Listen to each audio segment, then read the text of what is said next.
欧美 No Sleep 系列，床底下没有怪物。好暗，我一个人，而且我好害怕。Daddy 说我必须要勇敢。他说我已经是个大女孩了，我有个大女孩的床，还有属于我的房间。但是他没有听到那些声音。我可以听到床底下爪子抓木头地板的声音，跟妈咪厨房里尖尖的刀子划过砧板一样。我可以听到那东西在我大女孩床底下发出沉沉的呼吸声，等待我睡着的时候出来，绕着我的床嗅着，慢慢决定我哪个部分最好吃，把那里留到最后再吃。Daddy 告诉我根本没有怪兽，我不用担心。但是他没有听到怪物想着我是他晚餐时满嘴口水滴下来的声音，那个嘴里充满一排一排像针一样尖锐的牙齿，全都在等着刺进我的手或脚。Daddy！ 我大声哭闹，我吓坏了，而且我再也不想要一个人待在这个特别的房间。我听见 Daddy 从走廊走过来，他的脚步声越来越近。我希望他可以让那个怪物走开。亲爱的，他说，我们已经讨论过这个，现在请好好睡觉。妈咪跟我需要睡觉，这样我们明天才可以跟你玩。而且你也需要睡觉，这样才可以长得又高又强壮。当他打开我的房门进来时，他把灯打开。Daddy， 有怪物在我的床底下，我会怕。他的膝盖着地趴下来，翻动垂在我床周围的床裙。亲爱的，你床底下没有任何东西。现在请乖乖睡觉，然后我们明天再开开心心的玩，好吗？我认定那个怪物一定是在 Daddy 开灯的时候消失了。我听见 Daddy 的脚步声远离走廊，我重新躺回枕头上，希望怪物害怕我高大强壮的 Daddy， 然后今晚不敢过来。我这么告诉自己，然后缓缓进入梦乡。一个很大的声音从外面传进来，我一定是睡着了。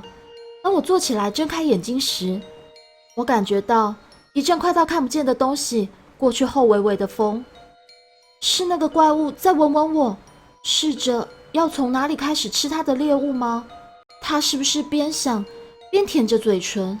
我听见窗户传来了一些声音，我又张口大叫 Daddy。 我的窗帘朝内被吹开，我不记得妈咪把我的窗户开着。现在我真的吓坏了，我大口吸气，准备再叫一次。那个黑影正从阴影慢慢出现，然后我渐渐看清楚那个脸，是对街那个亲切的高登先生。他可能看到了那个怪物，然后过来帮忙。Hello， 亲爱的艾迪，我希望我没有吵醒你。他轻声地说，他一定是不想吵醒妈咪跟 Daddy， 他就是这样的一个好人。艾迪，我在想，你要不要过来跟我吃一些冰淇淋？我们可以一起开心的玩一些游戏。这个时间点吃冰淇淋跟玩游戏有点奇怪，但是我知道高登先生总是在他的冷藏库中放薄荷巧克力碎片冰淇淋，他都会在大热天把它分给邻居的孩子们。他是个贴心的老先生，他蹑手蹑脚走近我，确保地板没有发出吱吱嘎嘎的声音吵醒妈咪和 Daddy。 他把一根手指放在嘴唇上，告诉我一定要保持安静。当他走到我床边时，他突然伸手把我的嘴巴捂住，把我从被子里拉出来，然后紧紧地把我拉到他的身边，好让我无法跑掉。他快速的动作吓到我了，我现在不太确定我们是不是要去玩游戏。我想要大叫，可是他的手很有力地盖住我的嘴，他盖住我的鼻孔，我现在呼吸很困难，我的头开始觉得很晕。他带着我移动到窗户，我又听到刮爪子的声音从我们身后传来，然后又感觉到那个快速移动的东西的风。高登先生丢下我，我的背重重摔在地上。我想要大叫，可是我没有办法把空气吸进肺里。当我往上看，我看见高登先生的脚在空气中晃动，他被抓起来，正在挣扎。从我床底下出来的那个怪物，用他可怕的爪子绕着高登先生的脖子，然后正盯着他的眼睛看。火红的眼睛正上下打量着那个老人，找寻最好吃的部位。高登先生现在正在扭动，全身用力晃动，然后喉咙发出奇怪的声音。那个怪物侧着他像狗一样毛茸茸的脸，好像他不知道为什么高登先生会发出这些声音。那个怪物张开他巨大的嘴巴，那些针尖的牙齿闪闪发亮的，随着月光穿进我的窗户。他把高登先生的头移到那些尖尖的地方，把他高举过头。在高登先生消失在怪物的嘴里前，我不小心对上他的视线。他看起来很恐惧，而且哭得像我之前一样。在怪物狼吞虎咽吃完高登先生后，他转向我，闪着红光的眼睛紧紧盯着我。他向我移动而来。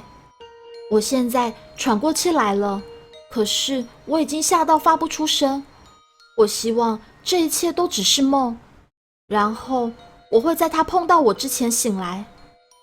他拎起我，然后把我像个婴儿一样抱在怀里，就像我假装是我妈咪时看着我的洋娃娃一样，轻轻地哼着声音，然后用他其中一只像刀子一样的手指把我的头发塞进我的耳后，再轻轻地把我放在我的床上，帮我把被子拉好。当我在床上调整一个舒服的姿势时，他站在那里看着我。过了一会儿，他躲回我的床底下，然后我又听到他沉重的呼吸声。我想有一只怪物在床底下也许不是那么糟，但我的确为可怜的高登先生感到有点难过。故事说完了。如果你喜欢这样朗读的故事，欢迎在影片的右下按个喜欢。想要听更多的故事，别忘了订阅我的频道。我是米娜，那我们下次见，拜拜。